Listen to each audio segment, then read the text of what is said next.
सर्वप्रथम संपूर्ण विश्व को मानवता का पाठ पढ़ाने वाले एक महान दार्शनिक, महान वैज्ञानिक, महान दृष्टा तथागत गौतम बुद्ध के चरणों में नमन वंदन करते हुए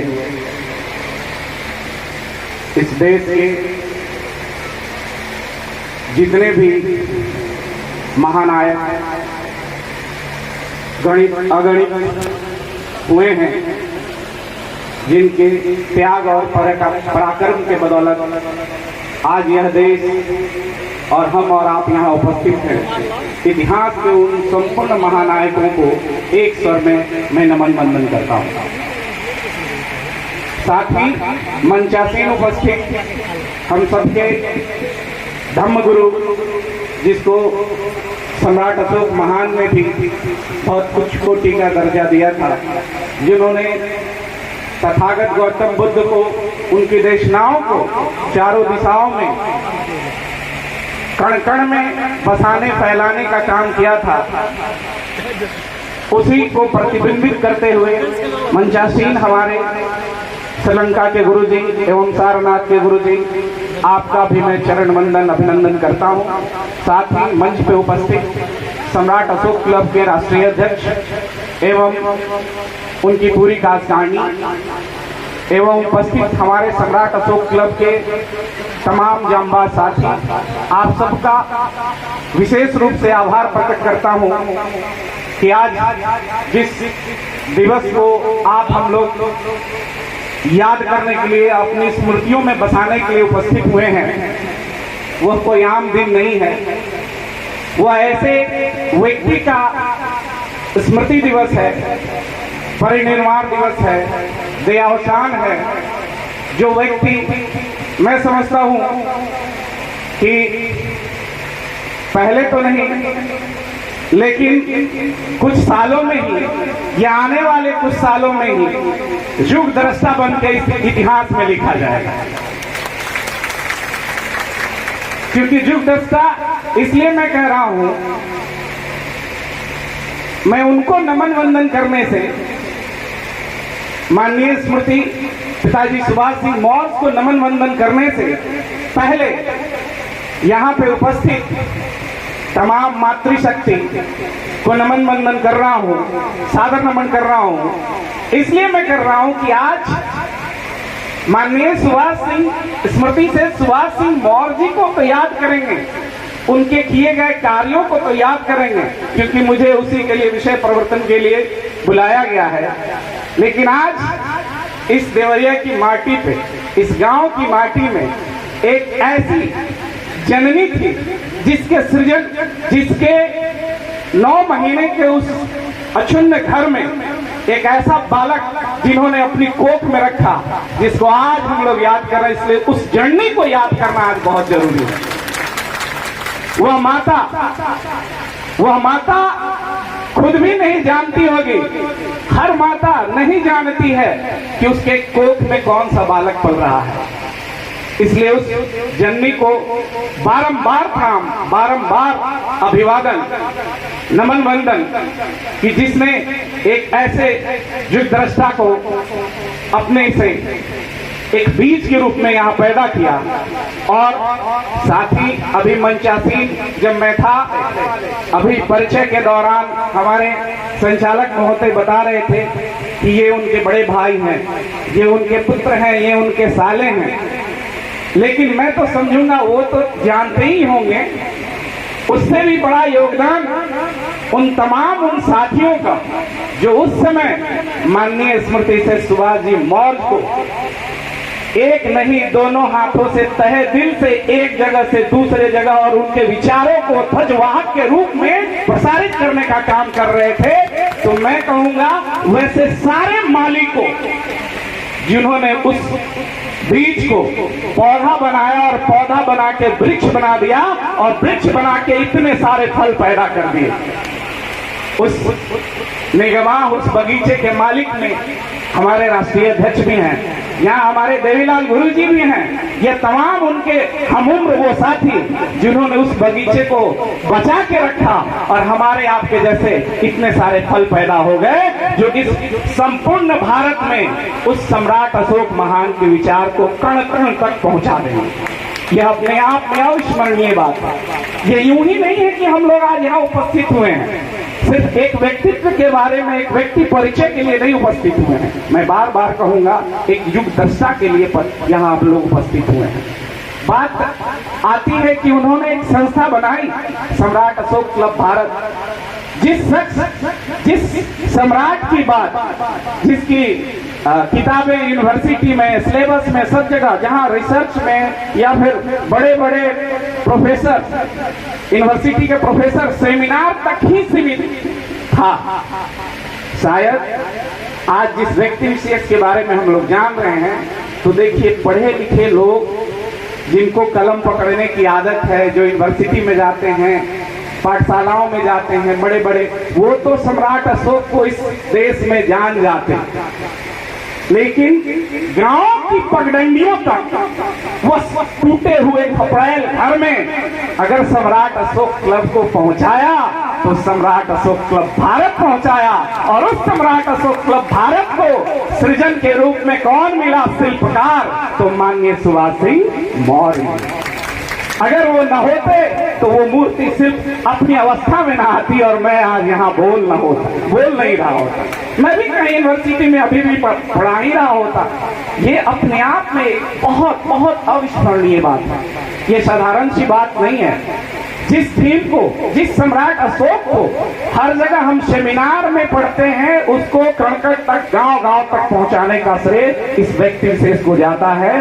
किस काल, किस परिस्थिति में इन्होंने पहुंचाया है, उसको इस गांव में आने के बाद उनके घर के रास्ते को देख के अंदाजा लगा सकते हैं कि जब 2023 में 2023 में उसकी चौड़ाई उतनी है और उसकी स्थिति इतनी है, तो सोचिए जिस समय उन्होंने ये बीज बोया होगा सम्राट अशोक क्लब का, तो इस गांव और उस परिदृश्य का अंदाजा लगाइए। इस कठिन परिस्थिति में भी इस ध्वज को उन्होंने यहाँ तक पहुँचा दिया।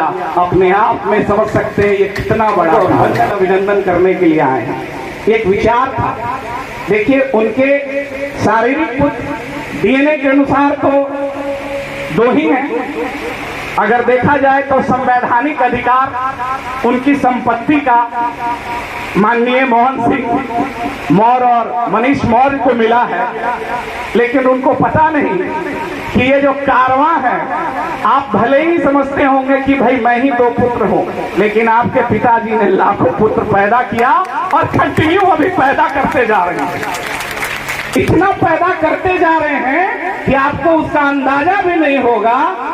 और मैं तो आपको बहुत बहुत साधुवाद देता हूं कि आपने उनकी ख्याति को, उनकी विरासत को यहां स्थापित करने का काम किया है। अगर आप ना भी करते, अपने घरों में उनको इतना ऊंचा स्थान नहीं भी देते, तो आज भारत के तमाम राज्यों में कोने कोने में मैं आ रहा हूं। आज का ये दिन हर जनपद में स्मृति से सुभाष सिंह मौर्य की पुण्यतिथि को मना रहा है। इसका मतलब कि आप भले मानते या न मानते, उन्होंने अपना पद चिन्ह, अपना जो है छाप हर गांव में छोड़ चुके हैं वो। इसलिए आप तो ये कहें बहुत बहुत साधुवाद कि आपने उस विचार को अपने घर में, अपने बच्चों के बीच डाला है। कहा जाता है ऐसा, क्योंकि समय की भी कमी है, इसलिए मैं एक बात कहूं जो बाबा साहब भीमराव अंबेडकर से जुड़ी हुई है। वो बाबा साहब, सबको पता है भाई, विदेश में बहुत डिग्री लिए थे, वही डिग्री लिए वही एक बात थी जो हॉल में था। ऐसा कहा जाता है कि हर दिन सूचना पट होता है, इंफॉर्मेशन नोटिस जिस पे होता है, जहाँ पे सुविचार लिखे जाते हैं। तो जिस यूनिवर्सिटी में पढ़ते थे, जहाँ हॉस्टल था, वहाँ पे प्रत्येक दिन एक नया सुविचार लिखा जाता था, एक थॉट जिसको कहते हैं। तो थॉट में ये लिखा जाता था कि इंग्लिश में था, उसका हिंदी में रूपांतरण कर रहा हूँ कि आदमी जन्म लेता है और जीवन जीता है और मर जाता है। मतलब खाता है, कमाता है और मर जाता है। एक साधारण आदमी जन्म लेता है, खाता है, कमाता है और मर जाता है, लेकिन जो एक महान व्यक्ति है वो जन्म लेता है, खाने कमाने के साथ भी जो महान व्यक्ति है वो कभी नहीं मरता है। जो एक महान व्यक्ति है, इस पे बाबा साहब जो है ये दूसरी लाइन को उन्होंने खरोच के मिटा दिया, काट दिया। तो काटने के बाद भाई पूरे यूनिवर्सिटी में हंगामा कि भाई किसने ऐसा दुस्साहस किया, किसने ऐसी गलती की जिसने इतने बड़े अच्छे विचार को, भाई महान व्यक्ति कभी मरता है क्या? महान व्यक्ति अमर हो जाता है। अभी नारे लगाए थे, स्मृति से सुभाष सिंह मौर्य अमर रहे, स्मृति से सुभाष सिंह मौर्य अमर रहे। महान व्यक्ति तो अमर हो जाता है। भगत सिंह अमर हो गए, हाँ या ना? तो बाबा साहब को जब बुलाया गया, भाई किसने किया? बाबा साहब ने सहज स्वीकार कर लिया कि मैंने किया है ये काम। फिर उनसे पूछा गया, भाई क्यों किया तुमने ये काम? बोला ये गलत बात लिखा हुआ है, महान व्यक्ति अमर हो जाता है, ये गलत बात लिखा हुआ है, इसलिए मैंने इसको काट दिया। फिर उन्होंने पूछा कि भाई तो क्या सही है? होता है एक आम मनुष्य, एक आम मानव जन्म लेता है, खाता है, कमाता है और मर जाता है, ये बात सही है। लेकिन एक महान व्यक्ति जन्म लेता है और फिर सदा के लिए अमर हो जाता है, ये बात गलत है। अगर किसी महान व्यक्ति को अगर मारना है जीते जी या मरने के बाद, तो उसके विचारों को मार दो, वो अमर क्या उसी दिन दफन हो जाएगा। अगर किसी महान व्यक्ति को जीवंत रखना है उसके मरने के बाद भी, तो उसके विचारों को जिंदा रखना होगा। और आप सोच के देख लीजिए, आज अगर तथागत बुद्ध हैं, आज अगर सारिपुत्र हैं, आज अगर संघमित्रा माता है, आज महेंद्र हैं, आज अगर सम्राट अशोक महान हैं, चंद्रगुप्त हैं, इसलिए कि उनको आप और उनके विचारों को, उनकी देशनाओं को यहाँ बैठे तमाम धर्मगुरु आज भी जीवंत किए हुए हैं, इसलिए आज वो जीवित हैं, अदरवाइज वो कब से मर गए होते। यही निवेदन होगा मेरा इस मंच से और तमाम अपने क्रांतिकारी साथियों से कि अगर माननीय स्मृति से सुभाष सिंह मौर्य की आज इस 5 अक्टूबर को हम लोग उपस्थित हुए हैं, तो उन्होंने जो दीप जलाया था उसको हम एक एक करके पूरे भारत में ये क्षमता, मैत्री, बंधुत्व की जो बातें हैं, शील, समाधि, प्रज्ञा की बातें हैं, यो कण कण में जब तक हम इसको प्रवेश न करा दे, घुसा न दे, तब तक सम्राट अशोक क्लब के कार्यकर्ता चैन की नींद से नहीं सोएंगे। इस आशा और विश्वास के साथ मैं अपनी वाणी को खत्म करूंगा, लेकिन एक बात और कहना चाहूंगा। हमारे बिहार से कुछ साथी आए हुए हैं जो नए नए अभी सदस्य बने हैं, जुड़े हैं, तो आते समय सर उनके साथ थोड़ा मन में प्रश्न चल रहा था, तो उनको लग रहा था कि भाई हम लोग चल रहे हैं तो सर वही संस्थापक थे इतने बड़े संगठन का जिसको हम लोग देखते हैं, तो भाई कौन थे? तो थोड़ा सा सर समय हो तो 2 मिनट में मैं परिचय करा दूं कि माननीय सुभाष सिंह मौर्य कौन थे अपने प्रदेशवासियों का। भाई उत्तर प्रदेश और गाजीपुर जिले की माटी तो उनको भली भांति जानती होगी, हम लोग तो अपने इन नैनों से देख नहीं पाए, इस बात का दुख भी है, लेकिन इस बात की खुशी भी है कि इस नैन से अभी भी हम लोग उनको देख रहे हैं और ताउम्र इस नैन से देखते रहेंगे, भले ही इस नैन से न देख पाए, और हजारों लाखों कार्यकर्ताओं को भी दिखाते रहेंगे कि सुभाष सिंह मौर्य कौन थे और कैसे थे। तो मैं आपको बताऊं कि माननीय सुभाष सिंह मौर्य कौन थे। सुभाष सिंह मौर्य वो थे, आप जब सम्राट अशोक, चंद्रगुप्त और भगवान गौतम बुद्ध को सिर्फ कैलेंडर तक जानते थे, एक दिवस तक जानते थे, और जब उनके बारे में बृहत जानने लगे, ये वही सुभाष सिंह मौर्य थे जिनकी बदौलत आप जाने। पटना की धरती पे सब लोग को पता था कि पाटलिपुत्र का नरेश सम्राट अशोक महान हैं, लेकिन ये कौन जानता था भाई? जो पढ़ने जाते थे, जो ग्रेजुएट होते थे, जो पीजी करते थे, जिनका रिसर्च पेपर इतिहास होता था। हम साइंस के स्टूडेंट हैं सर, सच बोल रहे हैं, दूर दूर तक नहीं जानते थे, बस जानते थे कि सम्राट अशोक जो है भाई एक महान राजा थे, पाटलिपुत्र पे वो राज करते थे। लेकिन इतनी गहन तरीके से सम्राट अशोक को हमने जाना तो इसी सुभाष सिंह मौर्य की बदौलत। आज आप तमाम लोग पटना की धरती पे कदम रखेंगे तो वहां एक सभ्यता द्वार बना है सम्राट अशोक स्तंभ के रूप में। तो उसके बारे में अगर हमने जाना तो यही सुभाष सिंह मौर्य। आज बिहार की धरती पे पूरे भारत में सम्राट अशोक के नाम पे छुट्टी घोषित हुई तो इन्हीं सुभाष सिंह मौर्य की देन है। अगर ये न होते तो छुट्टी कैसे घोषित होती। इसलिए एक नहीं कितने गिनाओ काम इनके, और आगे बढ़ने वाले में ये कारवां इतनी बढ़ती जाएगी कि मत पूछो। इसलिए मैं तो ये नहीं कहूंगा माननीय मोहन सिंह मौर्य और मनीष मौर्य को, बड़े भाई, मैं ये नहीं कह सकता हूं कि सम्राट अशोक के आपको पुत्र महेंद्र और संघमित्रा हैं, लेकिन आपने ये जो थाती इस विरासत को सहेज के रखा और ये जो सौंपा है इस पूरी माटी को, तो आप उसके पदचिन्हों पे चलने का काम जरूर कर। इसलिए महेंद्र और माता संघमित्रा का दोतक तो आप जरूर बन गए हैं। क्यों? क्योंकि मैंने इसी भूखंड में इतने हमारे धम्मगुरु बैठे हुए हैं, अथक प्रयास कर रहे हैं कि इस माटी में कण कण में शील समाधि प्रज्ञा घुस जाए।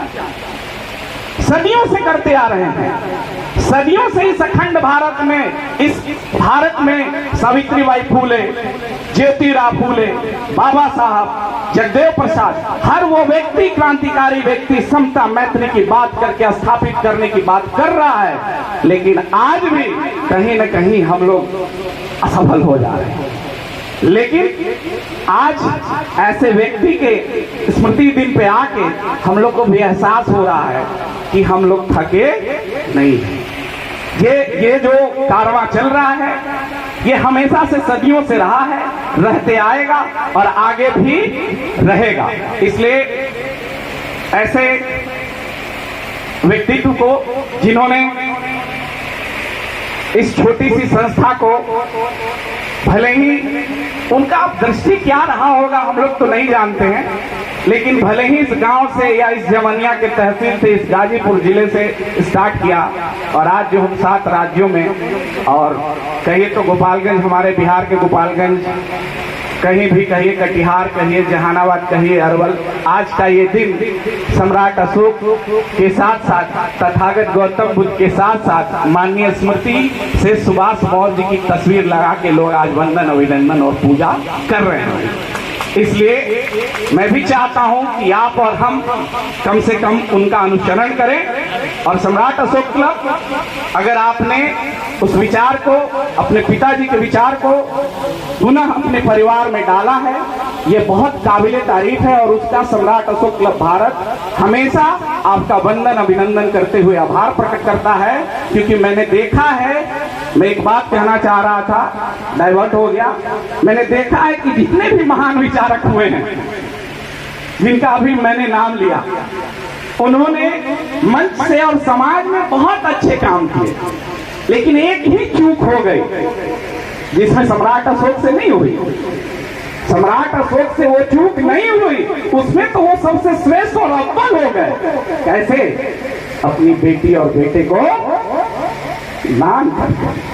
लेकिन बाद के जो विचारक आए हैं आजाद भारत में, या हम और आप भी जो यहाँ तमाम उपस्थित लोग हैं, इस देशना को, इस विचार को हम तो समझ लेते हैं, कसम भी खा लेते हैं, शपथ भी ले लेते हैं, लेकिन अपने घर के चौखट के अंदर उसको नहीं उतार पाते हैं। और इसीलिए आजाद भारत में तमाम संगठन इन सारी बातों को स्थापित नहीं करवाई और असफल हो गए। जिस दिन हम अपने अंदर, साथ साथ अपने चौखट के अंदर भी, अपने माँ, बहन, बेटी, बहू, उनके घर में भी इस विचार को अगर स्थापित कर देंगे तो हमें तमाम संगठनों की तरह सफल होना नहीं पड़ेगा। तो आज इस बात का हम लोग यहाँ से शपथ लेके जाएं कि जैसे हमारे पिताजी माननीय सुभाष सिंह मौर्य जी ने अपने घर में स्थापित कर दिया और उनके पुत्रों ने भी उस पद चिन्ह पे चलने का काम किया, वैसे ही यहाँ से लौटने के बाद हम लोग भी अपने अपने घरों में चौखट के अंदर इस विचार को स्थापित करेंगे। इस बात की शपथ लेकर जाएंगे। और इन तमाम बातों के साथ मैं अपनी वाणी को विराम दूंगा और सबको एक बार विशेष रूप से आभार प्रकट करते हुए कि आप इस स्मृति से सुभाष सिंह मौर्य जी को, भले ही हम आए हैं लेकिन इसको आपने क्या कर दिया, जीवंत कर दिया यहाँ आकर। वो अब याद रखिए, अगर उनको अमर बनाना है तो मैंने अभी ही कहा था कि उनके विचारों को जीवंत रखिए, वह व्यक्ति ताउम्र अमर रहेगा। जिस दिन उसके विचार खत्म, उस दिन ही वह व्यक्ति खत्म। बाकी मूर्तियों में फिर वो सिर्फ पाखंड बन के रह जाता है। जी बस इन्हीं बातों के साथ मैं अपनी वाणी को विराम दूंगा। आप सबको एक बार फिर से नमो बुद्धाय। सजग भारत, समृद्ध भारत, जय भारत।